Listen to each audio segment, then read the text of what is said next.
ask you this. Let me just, before I go, let me ask you this. What is your response when people ask you what was the prayer? What do you say? Because that's all people want to know. Really? You be acting like you don't hear people asking you the damn question. What was the prayer? That's what they want to know. What was it? Oh, because I pray with you many nights. I'm like, I'm did you keep that one? you. But the point is what you just said, that I prayed many nights. Okay. I think that's the biggest thing, is like, people always say the prayer. It's not just one prayer. It's multiple prayers. Like, especially, you know, when you're going through a big transition in life. Like for me, as we, you know, all know, I was single mom in it. That was something I never envisioned, never imagined. Mm-hmm. And I think at that point, when you're in a time like that in your life, you have to think about like exactly where you are and where you want to go. And so, because I remember you always telling me like you have to envision it, speak it, believe it. You have to, you know, because if you don't have a vision for where you're trying to get to, you'll just keep shooting in the dark. You just you won't get anywhere. And so I think that was the biggest thing, is like, I knew at that place in my time, at that time in my life, that for me, I had to be intentional. Look at Russ. Right. No, I did. I had to be intentional. Well, the funny thing is that everybody asks, you know, what the prayer was for Ciara, but nobody really asked me what was the prayer for me. Nobody ever. You're right. Nobody. Okay, bro. What was the prayer for you? So let me tell y'all something. I was single. I was doing, you know, hanging out, doing thing, whatever that means. Doing what, bro? Doing what thing? Hey, you know what I'm saying? Listen. That's a later conversation. Oh Lord. But anyway, so I'm hanging out, and I think ultimately though, you know, for me, I never forget like being in a space of like, what do I really want? Like, what am I looking for? You know, and I think, you know, really, I wanted a relationship, a long-lasting relationship. I wanted love. I wanted kids. I wanted family. You know, I didn't want perfection. I wanted the perfect thing for me. And so, anyway, so I ended up writing down my 5 non-negotiables, because really, really, marriage is a partnership. It's a business deal in a way, but it's really a partnership. It's like, hey, we're going to do this forever. Like, how are we going to partner and do this, right? And so, for me, I thought of it that way. I was like, okay, well, when you go into a partnership deal or a business type deal, you want to think about what are your non-negotiables? What are the things that, you know, this is what I want, and this is what I have to have, and this is what I'm looking for. So I wrote down my 5 non-negotiables, and you know, producer Lala over here getting on the deets. I'm going in. Look, how did I turn into the damn interviewer? But the reality is, hold on one second. The reality is that, sorry, I'm just texting her. The reality is that for me, for the 5 non-negotiables was more what I had to write down. I had to write down what those were. I had to have a clear vision of what that was. And so for my 5 non-negotiables, the first one is I wanted a woman of faith. That's the number one thing I wanted. And that was important to her. I wanted a woman of faith. The second thing is I wanted a woman who was faithful. The third thing I wanted is, ultimately, I wanted an independent woman. Okay. I wanted a person that didn't have to be Ciara. They could be doing whatever, but they had their own identity. They had their own perspective on what they wanted to do in life and how they wanted to impact people. And that was something that I noticed from the first time we met, and how she spoke about others. The fourth thing was I wanted a woman who was going to love me the way that my mom loved my dad when he was on his deathbed, you know, and how my mom took care of my dad no matter what the circumstances were, no matter how hard it got. You know, our family, you know, to be honest, we went bankrupt at one point, and just, it was hard. It was heavy times, and you have to be able to, you know, my dad always knew that we were going to be good, you know, that we were going to be good. My brother, myself, and my sister, that we were going to be okay because my mom was helping lead the way, and she had a great perspective. And the fifth thing was, ultimately, I wanted a woman who was going to tilt the room, right? When you walk in the room, you know, if she walks in the room, the whole furniture just slides to her. Okay. You know? And so the 5 things, my 5 non-negotiables were one woman of faith. Second thing was one woman who was faithful. Third thing was one woman who was independent. Fourth thing was I wanted a woman who, who loved me the way that my mom loved my dad. And the fifth thing was, you know, ultimately, is I wanted a woman who would tilt the room. I wasn't going to settle for 3 out of 5 or 4 out of 5. We were going to go 5 for 5, and that was it. And you got it. And we got 5 for 5 plus some more. You got it. Yeah, You so got it. that was really what we were. Are you crying? Yes, I am. Sorry, because I'm hormonal too. But I mean, I guess It is sweet, yeah. but it's so nice to hear it all over again. 5 years ago to this date was the first day that we met. It's true. So funny thing is, I was going to the University of Wisconsin basketball game, and I think it was Elite Eight, and Why am I getting emotional? I'm hormonal.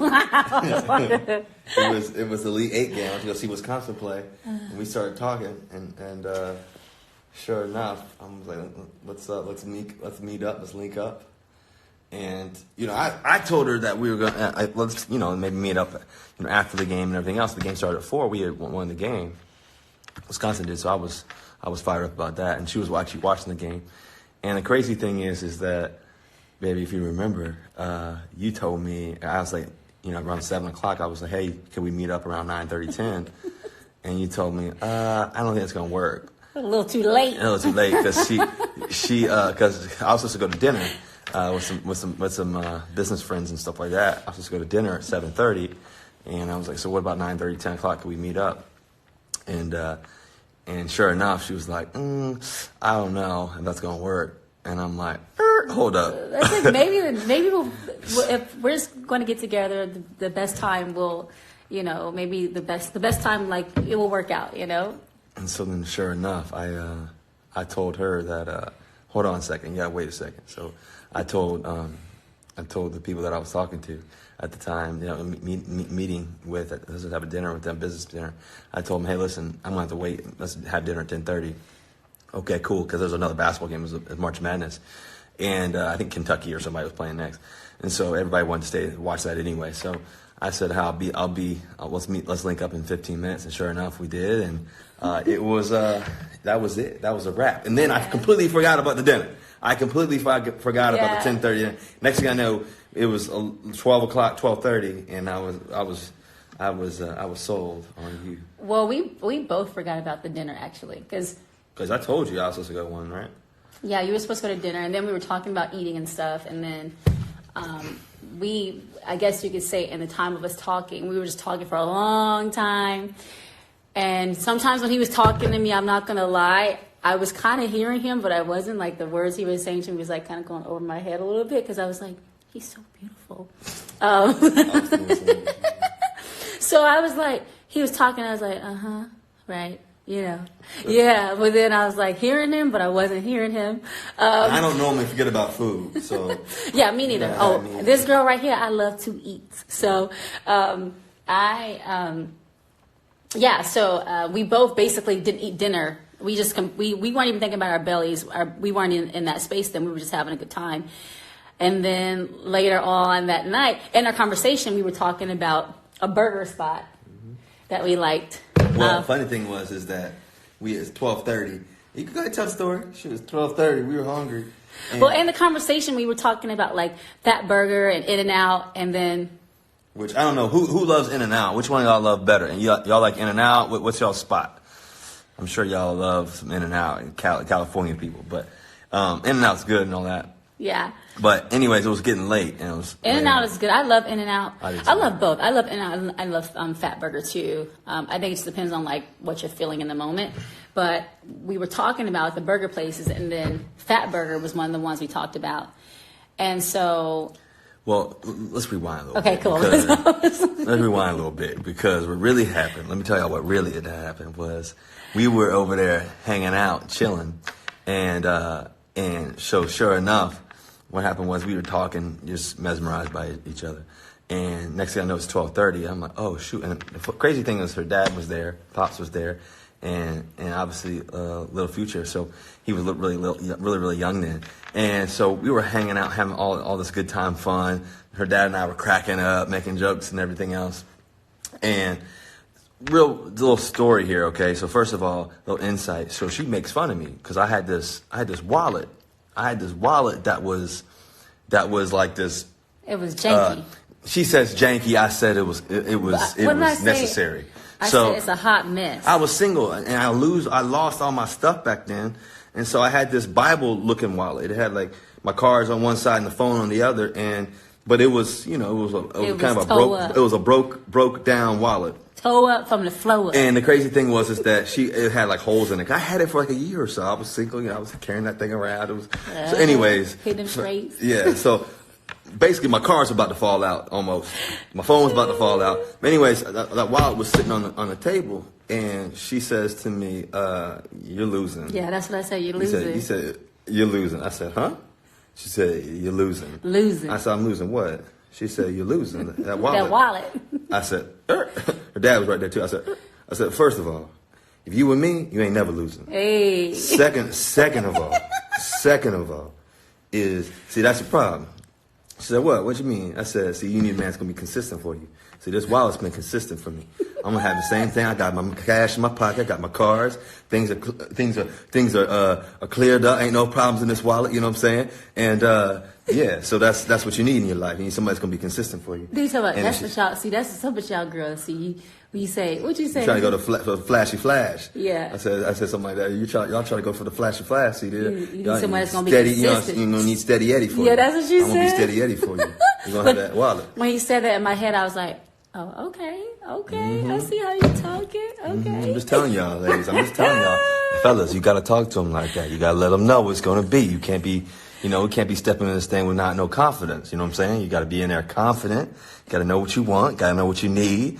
She got to know. You got to tell her what she needs to know. Yeah, you got to know what So I'm gonna give y'all a need. little bit of something right now. I'm gonna give you too much, okay? Because this ain't gonna be the only time that we're gonna do live. But I'm just telling you, you need a steady Eddie. You need somebody that's gonna be consistent for you. But you also got to have stuff together too now, though. You can't. Yeah, just be you can't steady, be having that bootleg, janky wallet. But that's why I got you. You make me better. You stepped up my fashion game. You stepped up I ain't gonna say nothing. I'm gonna give you the credit. But listen, you stepped up my fashion game a little bit. I had something, everybody makes fun of because I wore the Hawaiian shirt. And that's the only photo y'all see. And I'm going Hawaii, and it was anyways, I'll leave that back there though. But listen, we upgraded. You said level up, I leveled up. So sure enough. But anyways, going back to the main subject. That face is always there though. Hey, going back to the main subject though, is that listen, you make me better. So I'm just saying. But my cheeks out. My cheeks hurt. So basically, so what we're saying is. So anyways, let me go. I ain't finished the story though. Are you gonna finish the story? No, you finish the story. Okay, so. Yeah. Okay. We'll do it together. Yeah. So fast forward, I done told her that, and for the rest of the night, I think it was a done deal. She was committed. You know what I'm saying? I told her what it was, and she needed to hear it. And so, anyways, so fast forward, her pops like that too. I'm just telling you, when the pops likes it, things are moving. Things are moving along in the right way. And Pops was actually wearing a Carmelo jersey. I said, Mel, I know you probably listen on here maybe. I told her, hey, that's a good jersey, but you're also going to need a number 3 too. You're going to need a number 3 jersey as well. Because, C and La are best friends. So, and Mel and all that. So anyways, I said, hey, I love some Melo. You also going to need a 3 too. And he liked that too. So anyway, so the night was going good, basically is what I'm trying to tell y'all. And fast forward, I completely forgot about dinner. And next thing I know, I'm about to leave, and I'm like frozen when I'm leaving the house, and everything else. And so next thing I know, I was like, man, I'm hungry. I ain't eating, but I'm like speechless. I'm never speechless, just so y'all know. And she had me speechless. And then so I'm headed out, and I said. I texted her as I'm driving, as I wasn't driving, my buddy was driving, and I'm headed out, and I said, and I normally I drive, but I said, listen, I can't even focus, you take the keys. So sure enough, he turns on the car, we're heading out, I'm like, Russ, you haven't eaten. I said, oh shoot, we forgot about that dinner. We completely stood these people up. I was like, oh, I said, well, what's there to eat? So I looked up on my phone, I said, where's the next place we could go? Sure enough, there was Fat Burger right around the corner. So I said, hey, pull in the Fat Burger. I texted her, I said, and this is where I knew. I texted her. I said, hey, you hungry? And then she said, no, I'm okay. First of all, I knew she was from Atlanta, Georgia. So I knew she was going to be hungry. Okay, Southern girl, she hungry. So I said, listen, I know you need a burger or something.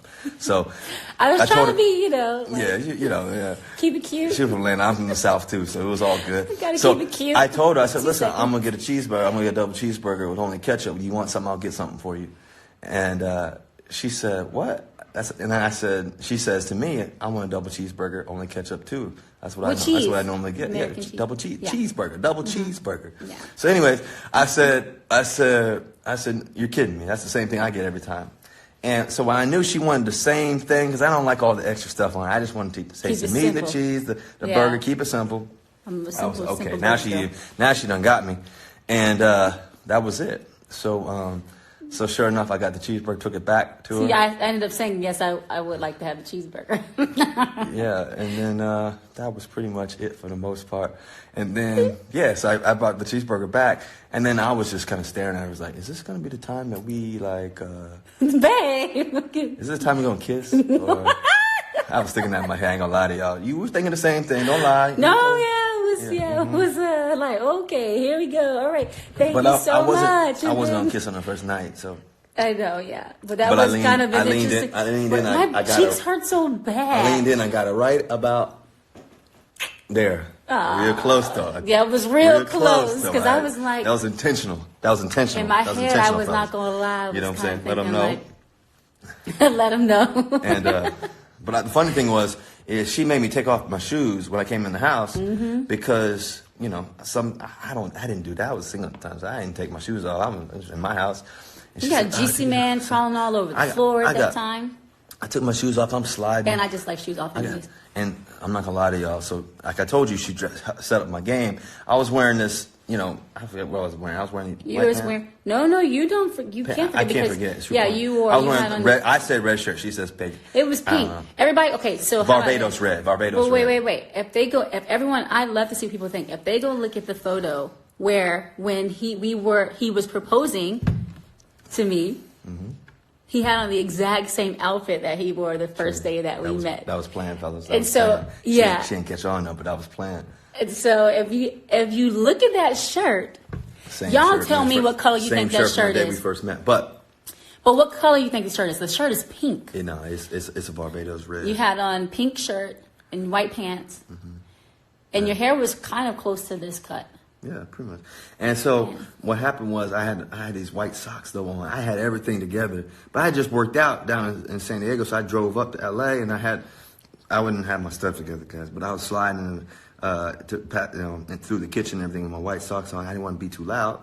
Little man was sleeping, so anyways, that was our first night, and then she had to go. She had to go to New York the next morning, and so. I went back to train and everything else. She flew back, and then when she came back, that's when we actually did our first public outing, but nobody really saw us because we went to the San Diego Zoo. We took Little Man there. Yeah, that was fun. And that was a cool time. That was a really sweet time. Yeah, it was. I just remember going back to that night. I remember calling. I feel like I talked to both Yoli and Law that day, and I remember calling Yoli, and I was like, I don't want to jinx anything because sometimes you don't want to say too much of what you feel like something is. But I was like, I think that he's and I didn't say the whole sentence. She's like the one. I was like, yes. So I remember that moment, and it's just crazy. We're sitting here 5 years from the first day that we met, and we are now having another baby. I'm so hormonal, so I kind of want to I keep getting teary-eyed at different moments. But it's really cool. It's really surreal. Yeah, it's a blessing, that's for sure. Yeah, really cool.